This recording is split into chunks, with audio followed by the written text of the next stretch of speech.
Hujan deras yang mengguyur wilayah pegunungan Muria di sisi barat mengakibatkan sungai di desa Somasari, Jepara meluap dan menerjang jembatan beton hingga ambrol. Akibat ambrolnya jembatan beton sepanjang 25 meter tersebut, ratusan warga di 3 dukuh terpaksa harus berjalan memutar hingga sejauh 10 kilometer.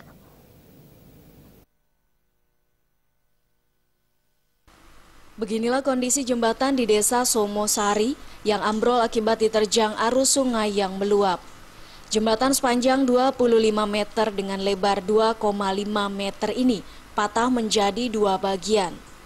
Patahnya jembatan ini dikarenakan pondasi atau penyangga jembatan hanyut tergerus derasnya arus sungai setelah mendapat banjir kiriman dari pegunungan Muria yang diguyur hujan deras.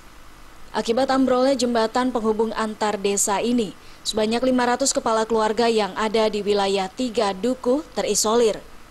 Ketiga desa itu yaitu Dukuh Kedawung, Suwengan, dan Dukuh Prapatan yang ada di Kecamatan Batealit, Jepara. Akibatnya warga terpaksa harus mengambil jalan memutar di perbukitan yang jaraknya sejauh 10 km. Pak, jembatan roboh memutus akses ke berapa dukuh, Pak? 3 dukuh. 5 RT. Ada berapa kakak, Pak? Kurang lebih 500 kakak. Dampaknya gimana, Pak? Untuk anak sekolah? Untuk anak sekolah muter.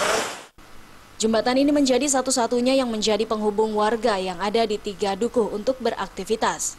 Sedangkan jika menyeberang melewati sungai, warga dihinggapi kecemasan. Karena sewaktu-waktu banjir bisa datang jika pegunungan Muria diguyur hujan deras.